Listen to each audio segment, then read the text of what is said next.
Ever seen someone described as both beautiful and monstrous in the same breath? Her name was Irma Grese.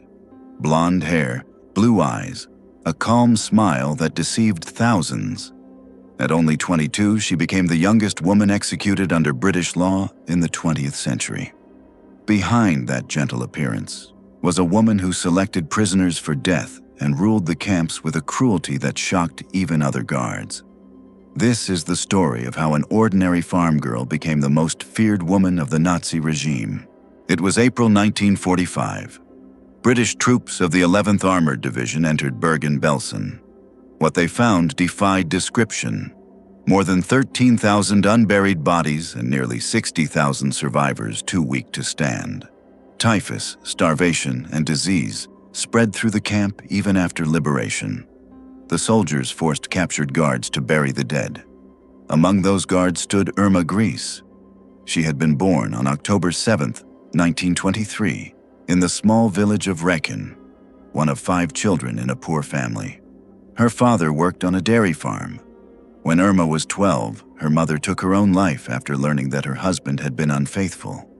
At school, Irma was isolated and bullied. She left at 15 and worked briefly at a rural sanatorium run by Dr. Karl Gebhardt, a physician later executed for medical experiments on camp inmates.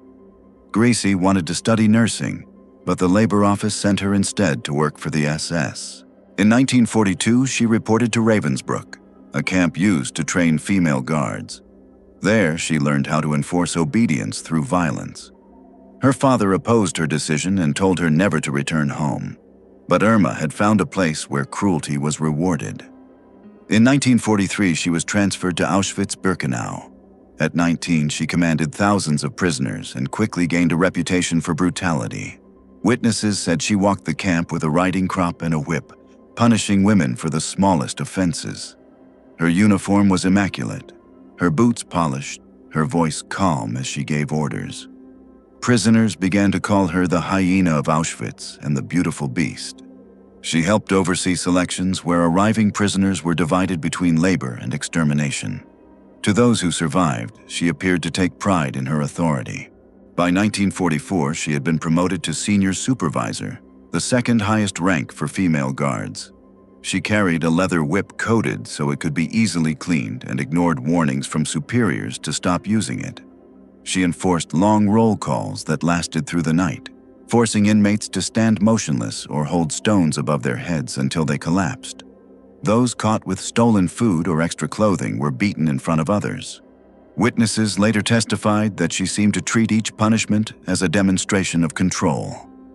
As the Soviet army advanced in January 1945, Grese was sent first back to Ravensbrück and then to Bergen-Belsen. By then, the camp was in chaos. Tens of thousands were dying of hunger and disease. Yet survivors recalled that Grese continued to patrol the barracks with the same authority, shouting orders and punishing those who fell behind.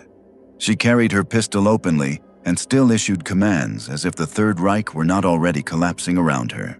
On April 15th, British troops liberated the camp and arrested Grese along with other SS guards. She was calm and unrepentant, even cheerful when questioned. In September 1945, she stood trial before a British military court alongside 44 others. The testimony was overwhelming. Former prisoners described the beatings, the punishments, the selections. Grese denied killing anyone but admitted to striking prisoners, insisting that the witnesses were lying or exaggerating. The judges were unconvinced. She was found guilty of war crimes and sentenced to death. On December 13, 1945, at 9:30 in the morning, the sentence was carried out at Hamelin Prison. Grese was 22. She refused a blindfold and spoke a single word to the executioner. Quickly.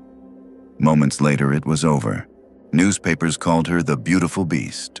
Psychologists later described her as proof that evil can hide behind an ordinary face. Her story remains one of the darkest examples of how ideology and power can twist a human being beyond recognition. Irma Grese's life was short, but her crimes echo through history as a warning of what happens when cruelty becomes routine and conscience disappears.